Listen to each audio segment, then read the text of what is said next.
Gracias por continuar en este programa La Noche, en esta cobertura especial del 6º Encuentro Ciudadano, organizado por la Fundación Libertad y Desarrollo en Oviedo. Esto es en el Principado de Asturias, en España. Allí, nuestra directora, Claudia Gurisati, moderó el panel El populismo autoritario, una amenaza al orden liberal. Como panelistas estuvieron el activista venezolano y exprisionero político del régimen de Nicolás Maduro. Estamos hablando de Loren Salet, galardonado en el año 2017 con el premio Sájarov por el Parlamento Europeo. Estuvo Eduardo Fernández Luña, especialista en política iberoamericana, doctor en ciencias políticas de la Universidad Santiago de Compostela. En la actualidad, esto es bien importante, es el director del grado de Relaciones Internacionales de la Universidad de Hesperides y el decano de la Escuela de Posgrado. También estuvo Iván Espinosa de los Monteros. Él es empresario, diputado del Congreso de los Diputados de España, también fue portavoz parlamentario del partido Vox. Y finalmente estuvo Álvaro Vargas Llosa, ustedes lo van a escuchar a continuación. Él es periodista, ensayista y analista, reconocido defensor del liberalismo económico y político en América Latina. Es vicepresidente académico de la Fundación Internacional para la Libertad y de la Cátedra Mario Vargas Llosa. Vamos a ver a continuación este interesante y profundo diálogo que sostuvieron estos líderes y defensores de la democracia con nuestra directora, Claudia Gurisati. Hola, muy buenas tardes. Gracias a todos ustedes por hacer el esfuerzo, venir, dedicarnos este tiempo. Muchísimas gracias a las autoridades locales que nos han acogido de esta manera tan maravillosa. Al alcalde Alfredo Oviedo está hermoso. Y muchísimas gracias a Dionisio Gutiérrez. Dionisio, gracias por convocarnos, por reunirnos, por traernos con tu Fundación Libertad y Desarrollo. Mucho cuidado, porque si Dionisio ve a alguno de nosotros por ahí, que estamos ocupados, les pone más ocupación, les pone más misión y le pone tareas. Así que, bueno, escóndanse de Dionisio. Pero muchas gracias, Dionisio, porque la tarea que nos has asignado hoy es muy importante.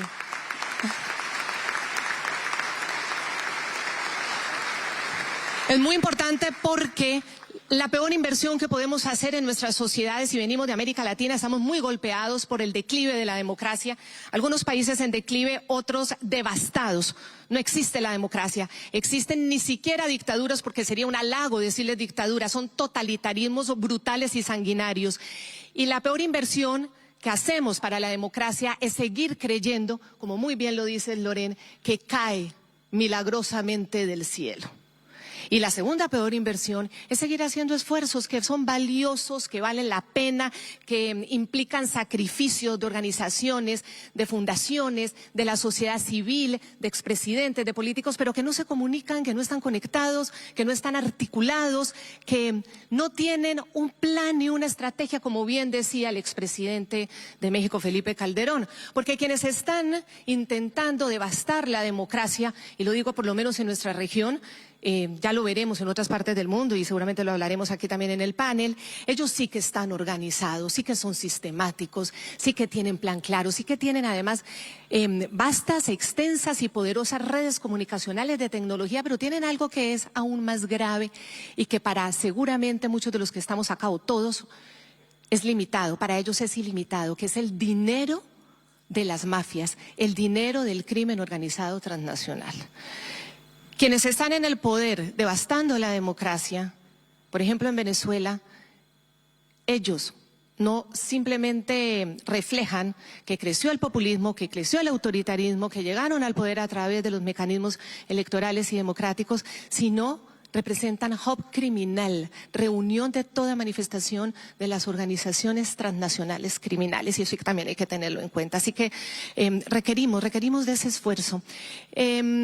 Para hablar de democracia estoy en compañía de cuatro personas que veo que conocen y que están muy aplaudidas. Quiero comenzar, además, citando una frase de un papa, de un pontífice ahora, que el tema está sobre la mesa, ha habido mucho entusiasmo también, ha habido una gran expectativa por la elección del nuevo pontífice, León XIV, que parece querer inmiscuirse y tomar acción, que es la labor a la que nos convocan, tomar acción en problemas actuales. Pero quiero referirme a otro papa, que ya no está con nosotros y que gracias a su acción y gracias a haber logrado, haber unido esfuerzos, generó una huella fundamental para los principios occidentales. Es Carlos Wojtyla, el Papa Juan Pablo II, que apoyando con acción verdadera el movimiento Solidaridad en Polonia, lograron torcerle ese cuello al comunismo, lograron generar el naipe o el dominó para que cayera el comunismo en la Europa del Este y cayó el muro de Berlín. Pues esos que están muy organizados. Gracias. Y esos que están muy organizados quieren destruirnos, no un muro que hemos construido en la democracia, quieren destruir precisamente esa misma construcción, que no nos engañemos, no es una construcción retórica, es una construcción de hábitos, de acciones y de actitudes que todos nosotros la ponemos en pequeños ladrillitos.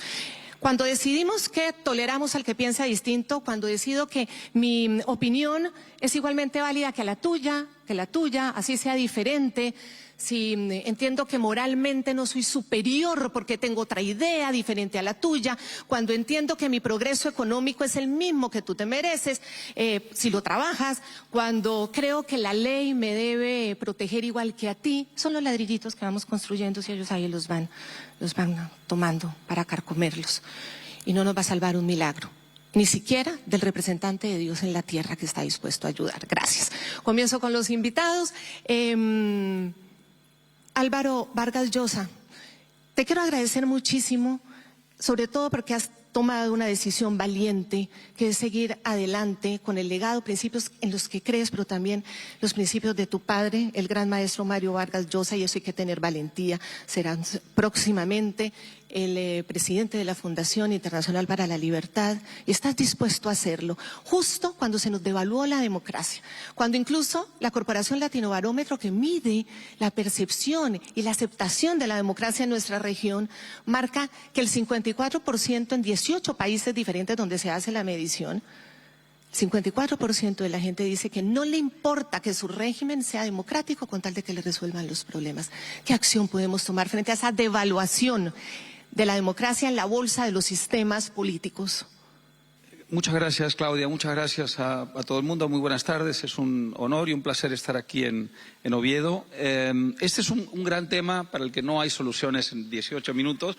Yo iría mucho más allá. Hay una devaluación de la democracia en todas partes.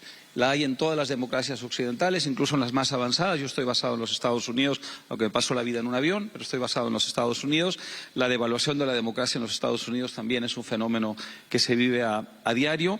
Tenemos una erosión sistemática de los valores que en las repúblicas se llaman valores republicanos, que en las monarquías constitucionales se llaman constitucionales, y que tienen que ver con un conjunto de instituciones que surgieron casi milagrosamente en algún momento de la historia y que en realidad han sido una excepción en el curso de la civilización humana. ¿Y por qué digo una excepción? Porque el estado natural de las cosas ha sido siempre el autoritarismo, la dictadura, la barbarie, el atropello, y en ciertas islas, digamos, de civilización surgieron estas formas de gobierno. Es una locura creer que ellas se van a sostener por sí solas. Necesitan el concurso de los ciudadanos y necesitan que hagamos lo que decía Dionisio, que es involucrarnos, comprometernos y participar. El problema que tenemos es que estamos enfrente de un arma extraordinariamente poderosa, que es lo que decían en la mesa redonda anterior, que ni era mesa ni era redonda, que era la manipulación sentimental de los ciudadanos. Las dos armas más poderosas que utiliza el populismo y que en general utilizan los enemigos de la libertad para manipular los sentimientos son el mito y la utopía. El mito es un pasado que nunca existió y la utopía es un futuro que nunca existirá. Pero estas dos armas son extraordinariamente poderosas. Fíjense ustedes en el discurso de todos los populistas existen estas dos armas. Inventar, construir un pasado al cual apelar y tratar de convencer a los ciudadanos de que alguien les ha birlado ese pasado que alguna vez fue suyo. Pero además, esto no es suficiente, hay que inventar un futuro que está al alcance de la mano, hay que convencer, hay que persuadir a los ciudadanos de que ese futuro está al alcance de la mano, aun a sabiendas de que es absolutamente inviable e imposible. Frente a eso es muy difícil luchar. Si uno está tratando de convencer a la gente de que hay que tener instituciones de contrapeso, de que hay que tener separación de poderes, de que el progreso es gradual, está evidentemente en una enorme desventaja. De manera que creo que tenemos aquí un problema de base importante. Un segundo problema que tenemos en Iberoamérica es que las referencias que teníamos, que eran las grandes democracias de Occidente, hoy se han vuelto parte del problema. Los Estados Unidos están sufriendo una erosión extraordinaria de la democracia. Yo estoy, por ejemplo, escandalizado con la decisión del Tribunal Supremo, que allí se llama Corte Suprema de los Estados Unidos, de haber eliminado la protección que tenían más de 600.000 venezolanos en los Estados Unidos, que ni son criminales, ni son parte del Tren de Aragua, ni son parte de ninguna mafia, y que estaban protegidos, evidentemente, porque son víctimas de un régimen que es uno de los más tiránicos de la tierra. A ellos se les ha retirado la protección, se les retiró por decreto. Hubo una protesta ante los tribunales y el máximo tribunal de los Estados Unidos, que se supone que es el garante de la Constitución, ha decidido avalar esa decisión terrible.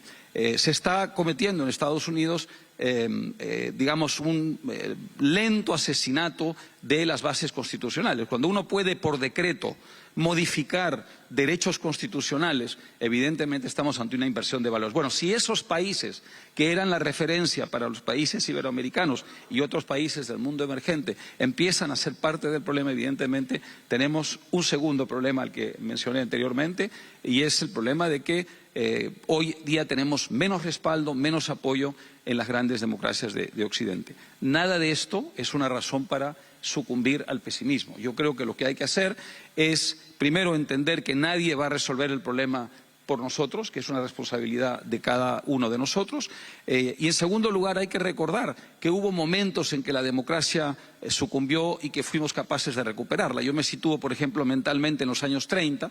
Los años 30 fue una etapa de horror, de asedio verdaderamente horroroso a los valores de la libertad, y sin embargo el mundo fue capaz, pocos años después, de recuperar esos valores y de hacerlos, de expandirlos, de esparcirlos por una buena parte del planeta. De manera que no hay que sucumbir al pesimismo, simplemente hay que ser realistas y hay que entender que es una responsabilidad que nadie va a asumir por nosotros, que depende de nosotros, y que estamos frente a enemigos extraordinariamente poderosos que tienen armas extraordinariamente eficaces, y que eso solo significa que tenemos que redoblar los esfuerzos y apelar a lo mejor de nuestra imaginación y de nuestro esfuerzo.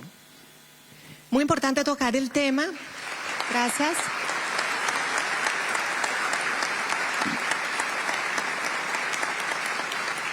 El tema de esa protección, porque además ha generado una estigmatización, es decir, que hay un interés evidente por parte de la tiranía de Nicolás Maduro de expandir el Tren de Aragua cometiendo crímenes por todo lado, es cierto, pero cuando tú estigmatizas a una población que ha huido de lo que él mismo ha generado, es imposible que existan 600.000 integrantes del Tren de Aragua, sería el ejército de los más grandes, de ejércitos del mundo. Entonces, es absurdo y genera una estigmatización. Y bueno, estos populismos nos ponen en alerta y sobre todo viniendo de las potencias, como muy bien lo dices, profesor Eduardo Fernández.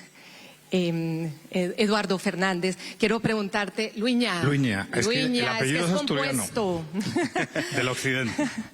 Fernández Luiña, profesor. Mire, profesor, el tema de la narrativa es fundamental, porque ese tipo de decisiones también proviene de una narrativa que permanentemente se va metiendo en la estigmatización y en las sociedades, pero fíjese que esas narrativas de la justicia social, de la prosperidad, del bienestar, se le ha apropiado todo ese populismo que termina en autoritarismos y que termina en totalitarismos.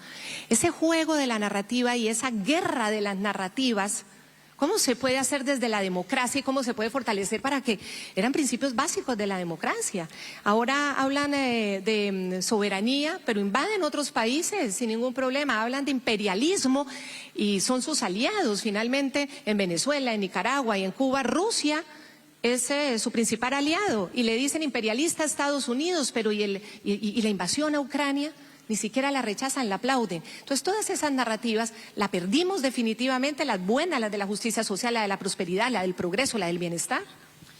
Bueno, muchas gracias por la presentación y a la Fundación y a Dionisio, que siempre ha sido un mentor para mí durante mis años en Guatemala, ¿no?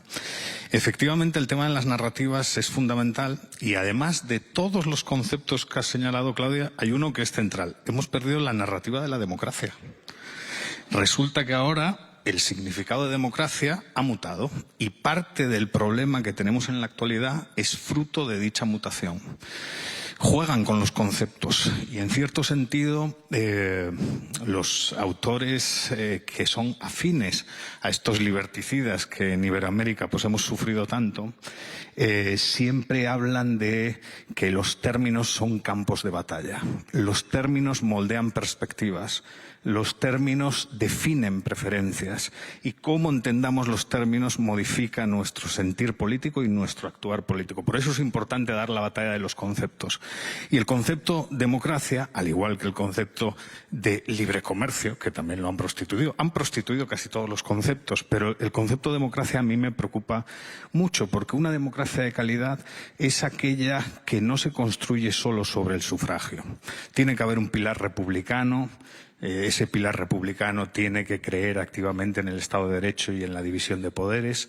Tiene que haber un pilar liberal y ese pilar liberal es prepolítico. O sea, no podemos eliminar la propiedad de una persona, es ilícito a todo término por una decisión mayoritaria. Tampoco limitar la libertad de expresión, movimiento, reunión, conciencia. O sea, son tantas las libertades individuales que no tienen que ver con una votación. Y luego el tema del activismo cívico, más sociedad, menos Estado, ¿no? O sea, así se construyeron las democracias liberales que triunfaron. Y claro, el autoritarismo populista para mí ha triunfado en parte y en algunos países por las narrativas y en cierto sentido, y esto es lo más preocupante, es el final del camino, ¿no? Esto es lo que más me entristece a mí. Cuando veo que un autoritarismo populista copa el poder, ahí es el primer gran síntoma del fracaso de la democracia como liberal y de la mutación de la democracia en otra cosa. Y las élites tienen mucha responsabilidad en esto y tanto don Álvaro como don Dionisio lo señalaron en su discurso, ¿no? Necesitamos recuperar la política, pero una recuperación de la política pasa por una recuperación de las élites. Las élites políticas han perdido códigos, han perdido reglas que no están escritas ni tienen que estar escritas, pero moldean y definen el juego. Han perdido la caballerosidad. Y lo vemos, creo, todos los días. Y en una democracia degenerada o en crisis o decadente se observa pues a la élite como expresión de esa decadencia. Entonces, recuperar la política implica forzosamente recuperar las élites y el concepto de élite. Y el concepto de élite implica el ejercicio de nuestros derechos y libertades, pero con responsabilidad. Hablaba con Iván, persona que tengo gran aprecio, no es ningún secreto, del capitán del Titanic, ¿no? Claro, cuando se hundía el Titanic, el capitán, haciendo de capitán, era una élite, le decía a la tripulación: guarden la calma, mantengan la templanza. Pero que somos profesionales de esto. O sea, que estamos al servicio de... La política es eso. Y muchas veces la actual política, en vez de guardar la templanza y mantener la responsabilidad, azuzan y polarizan a una población que es más templada que ellos. Entonces, yo creo que la educación de las élites es la gran asignatura pendiente y con esto acabo mis 5 minutos, que vamos muy acelerados. Muchas gracias.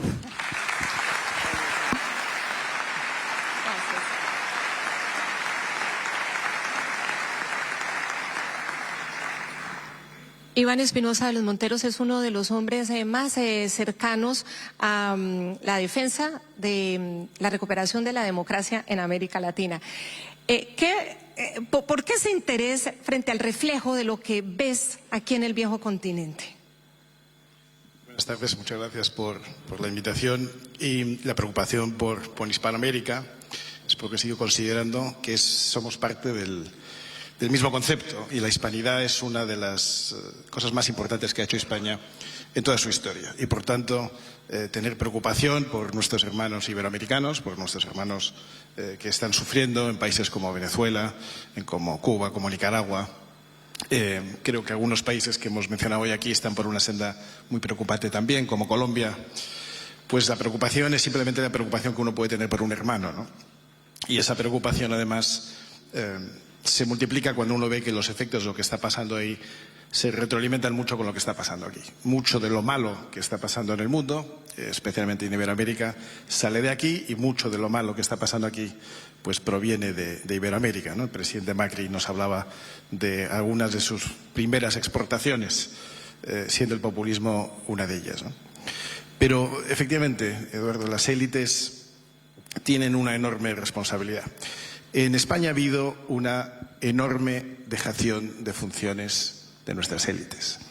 Nuestras élites eran élites familiares, empresariales, financieras, élites que trabajaban por su familia, por supuesto, pero también por su país. Élites que en esta tierra pues también contribuyeron a que las cosas mejoraran, a crear infraestructuras, élites que Jovellanos citaba y azuzaba.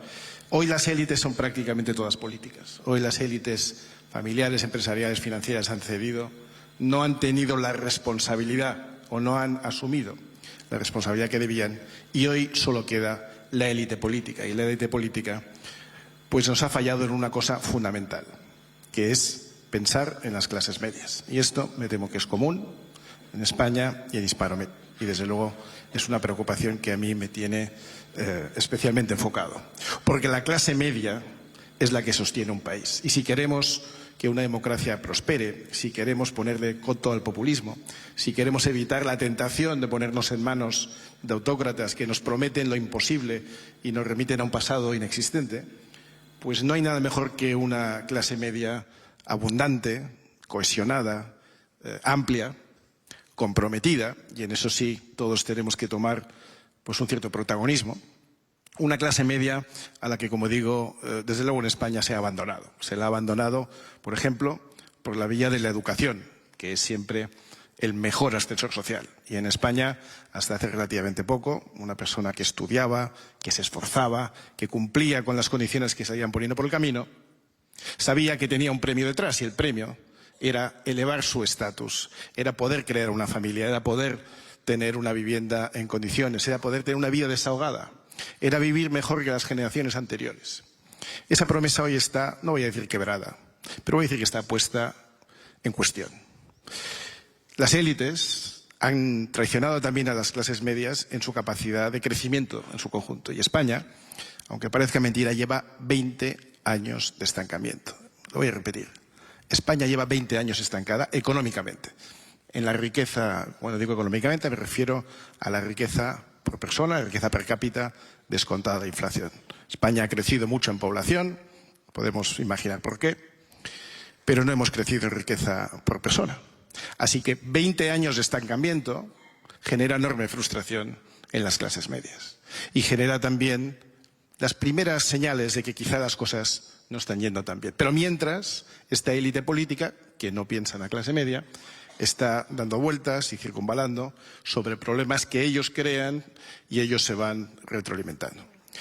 La traición de la élite política, la dejación de las élites tradicionales y la depauperación de la clase media es el caldo de cultivo perfecto para los problemas que estamos teniendo. Por eso, si queremos evitar llegar a la situación de otros países hermanos, que hemos visto cómo han caído por una pendiente muy delicada, por una pendiente muy resbaladiza, de las cosas que tenemos que hacer, todos, es tomar un poco más de conciencia de nuestra responsabilidad. Decía antes el presidente de México que la política es algo demasiado importante como para dejarlo solo en manos de los políticos, y empezar a ser más exigentes con nuestros políticos, empezar a ser más exigentes también con nuestros periodistas, empezar a ser más activistas en nuestros círculos, en nuestro ámbito personal. Aquí se ha hablado mucho del poder del móvil, de las redes sociales. El poder del móvil y de redes sociales no es solo para unos, lo es para todos. Otra cosa es que no lo hayamos utilizado hasta ahora, pero todo el mundo en esta sala tiene móvil, y todo el mundo en esta sala tiene alguna red social, como mínimo WhatsApp, y por ahí se puede hacer muchas cosas. Así que yo concluyo también, para dejar espacio a todos, llamando al activismo cívico, pero al activismo de la clase media, al activismo para recuperar la esperanza, para recuperar la ilusión y para dejar por lo menos un futuro tan brillante a nuestros hijos como lo hemos tenido nosotros. Muchas gracias.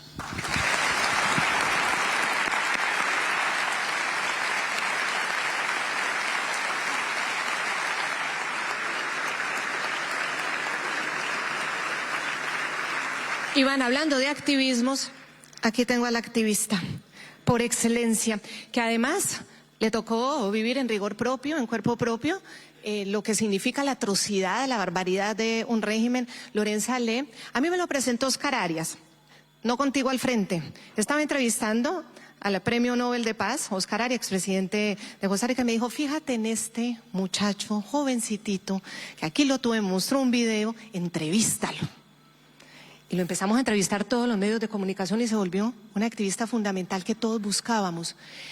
De repente el régimen lo persigue, se va a Colombia y Colombia, el gobierno en ese entonces de Juan Manuel Santos lo entrega al verdugo.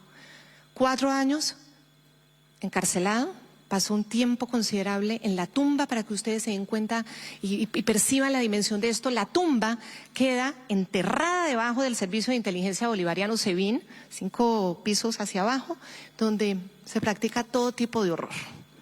Loren, gracias por estar y por contarnos lo tuyo y sobre todo por tu lucha ahora por la justicia, que es otra de las cosas que arrebatan los totalitarismos que llegan con populismos. ¿Qué le decimos a Tarek William Saab, el fiscal? ¿Fiscal? No es un fiscal, es un represor. No imparte justicia, arrebata justicia.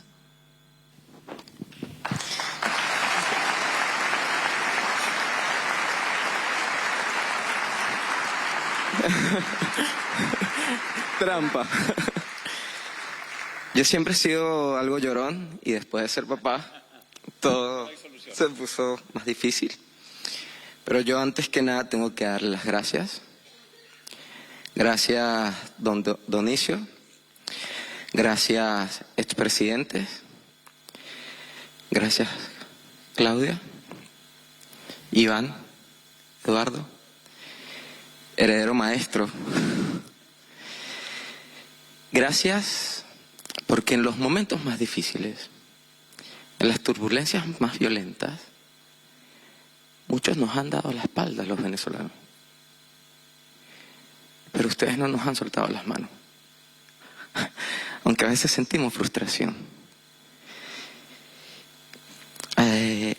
Usted decía, ni somos tan pocos, ni estamos tan solos. Las ideas de la libertad, aunque parecen estar en minoría, son las más justas. El autoritarismo no es solo un fenómeno político, es la consecuencia de la impunidad. Y la impunidad es en cuanto la cobardía de las élites y la complicidad de una sociedad cómoda. La impunidad es la base de las violaciones de los derechos humanos. Es la base. Y la impunidad hay que combatirla con coraje, que una palabra que se ha repetido estos días, la necesidad de intelectuales, de periodistas y de políticos con coraje.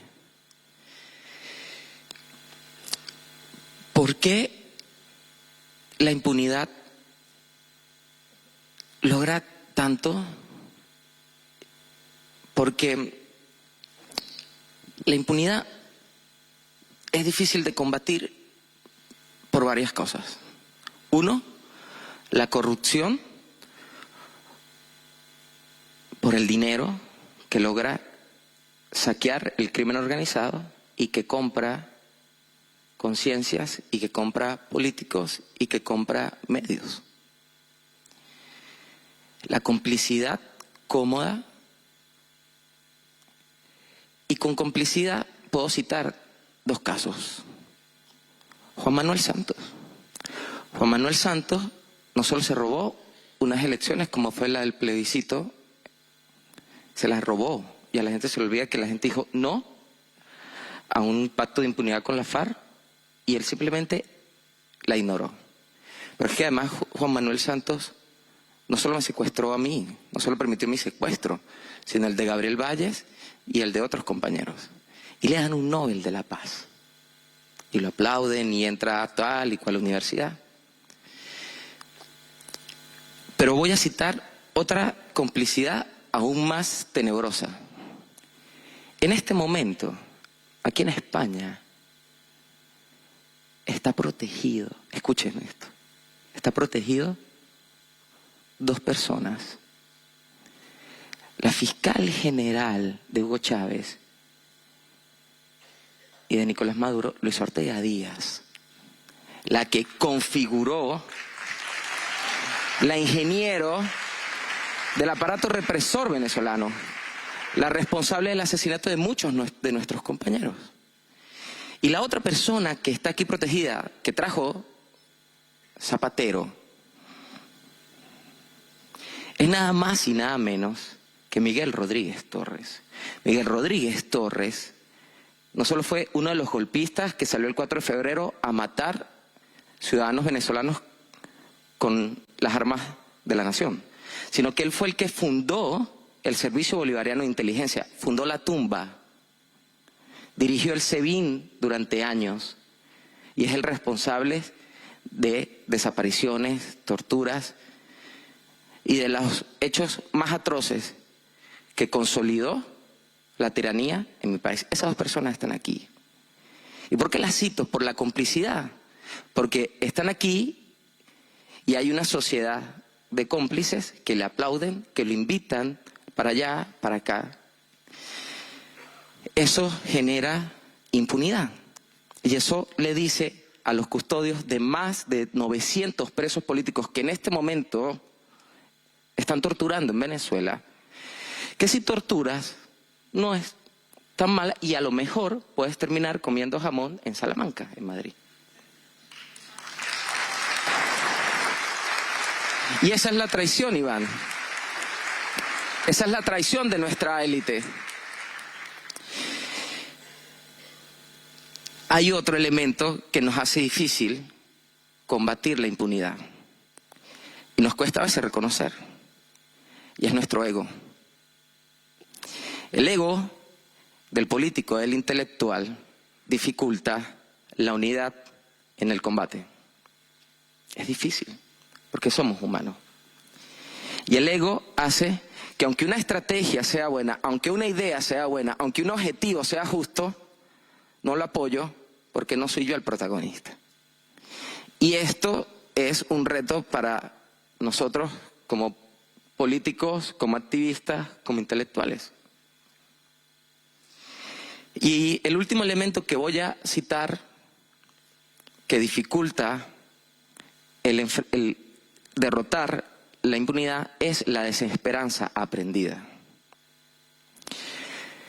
Cuando mi mamá tenía a su hijo ahí encerrado, muchos le hacían entender que no valía la pena luchar y que mejor se quedara callado. Zapatero fue uno que le dijo muchas veces a mi mamá que no dijera nada. Cuando decidimos denunciar al Estado colombiano en sus propios tribunales por mi secuestro, muchos decían que no valía la pena y que no lo hiciéramos. Y le ganamos. Cuando enfrentamos a Petro en los tribunales, muchos me dijeron que no valía la pena y le ganamos.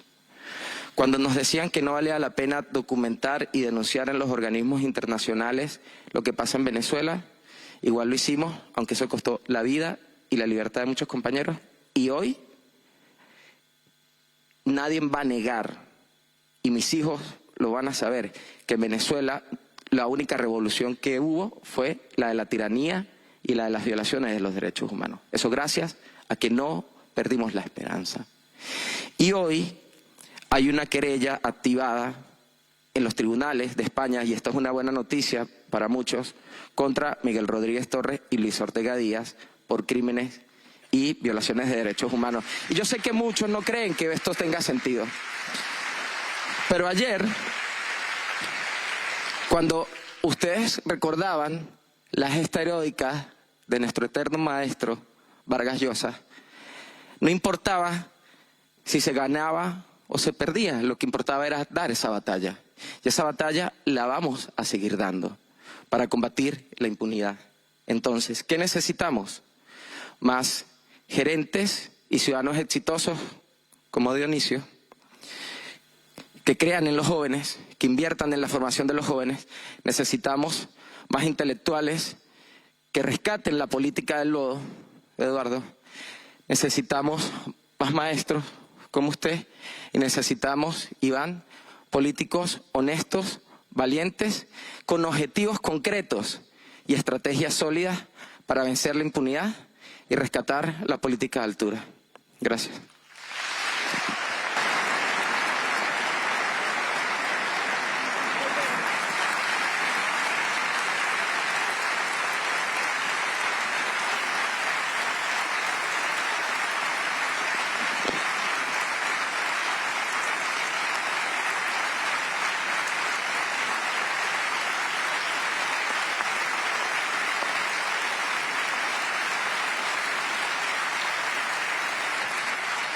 ¿Cuántas horas hablando con tu madre? ¿Cuántas entrevistas? Hasta el momento que te puedo volver a abrazar. Y que la Corte Penal Internacional no demore más su decisión. Tan rápidos para unas cosas y tan lentos para algo tan evidente con todas las pruebas, 9.000 casos. Esperamos que así sea. Yo les quiero agradecer muchísimo. Profesor Eduardo Fernández Luiña, me tiene que llevar a su pueblo a mostrarme de dónde es el apellido. A Iván Espinosa de los Monteros, muchísimas gracias. Lo mismo a Álvaro Vargas Llosa y a Lorenza Let. A todos ustedes, mil gracias. Que tengan una buena tarde y sigan acompañándonos en el siguiente conversatorio. Gracias.